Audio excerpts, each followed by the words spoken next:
नमस्कार। बूंदी के हाड़ा चौहानों की श्रृंखला में आपका स्वागत है। हमारे YouTube channel famous stories of the world में बूंदी के हाड़ा चौहानों का इतिहास चल रहा है। इसके अंतर्गत हमने पहले पार्ट में भाव सिंह हाड़ा के बारे में जानकारी प्राप्त की। आज उससे आगे बढ़ते हुए देखते हैं राव अनिरुद्ध हाड़ा। देखिए, राव भाव सिंह हाड़ा के छोटे भाई का पोता अनिरुद्ध सिंह हाड़ा भाव सिंह के पश्चात शासक बना। जब ये शासक बना था उस वक्त उसकी आयु 15 वर्ष की थी और 1681 में वो शासक बना था। इस प्रकार बूंदी का अगला शासक हुआ अनिरुद्ध हाड़ा। जब उसको गद्दी प्राप्त हुई उस वक्त मुगल शासक औरंगजेब का काल था। औरंगजेब ने उसे खिलत और हाथी टीके में भेजे थे।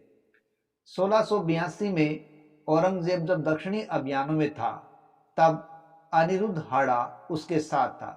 दक्षिणी भारत में प्रमुखता से मराठे उसके प्रतिद्वंद्वी थे। इसी दौरान मराठों ने शाही बेगमों को घेरने का पूरा प्रयास किया, लेकिन उसको अनिरुद्ध सिंह हाड़ा ने असफल कर दिया और शाही बेगमों को बचाने में वो कामयाब रहा, जिससे प्रसन्न होकर औरंगजेब ने उसकी जागीर में वृद्धि कर दी और उसको खिलअत भी प्रदान की थी।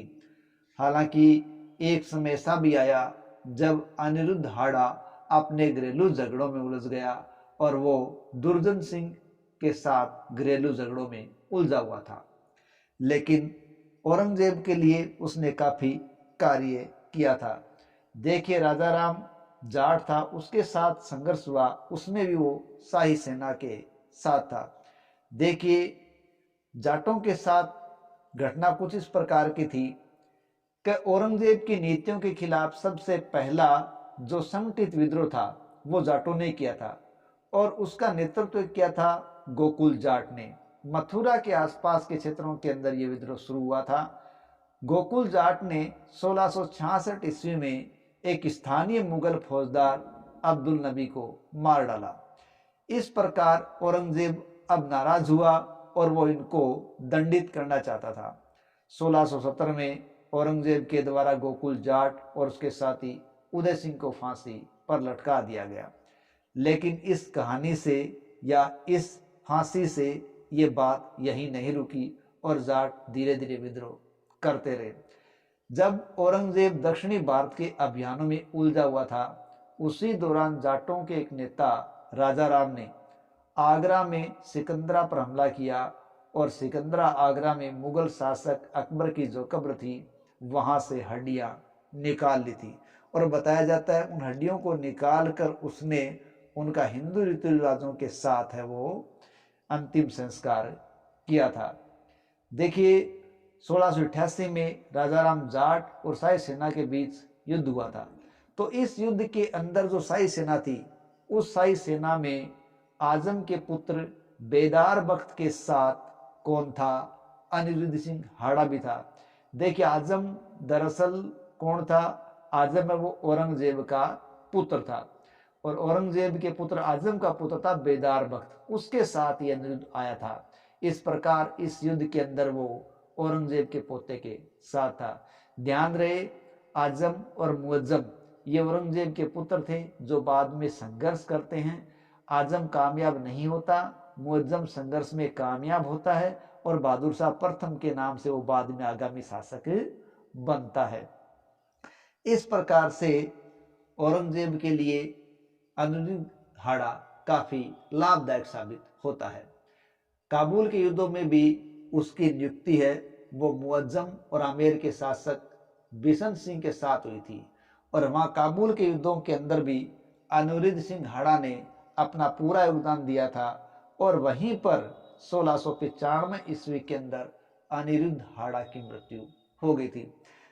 अनिरुद्ध हाड़ा के समय कई कार्य बूंदी के अंदर हुए थे।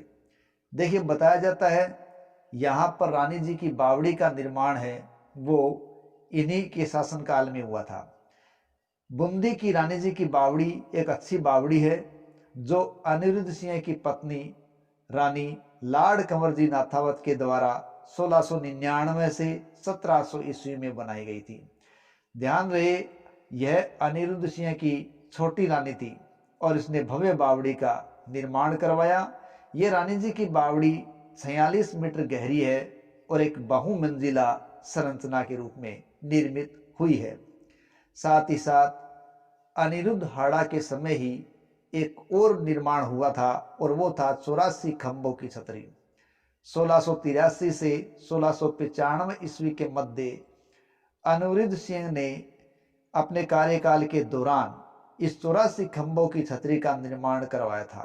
कुछ के अनुसार बूंदी में राव देवा ने इसे बनाया था, जबकि अधिकांश साक्ष्य के अनुसार राव अनिरुद्ध सिंह ने अपनी धाई मां के पुत्र यानी धाभाई देवा या पालक भाई देवा की स्मृति में 84 खंभों की छतरी का निर्माण करवाया था।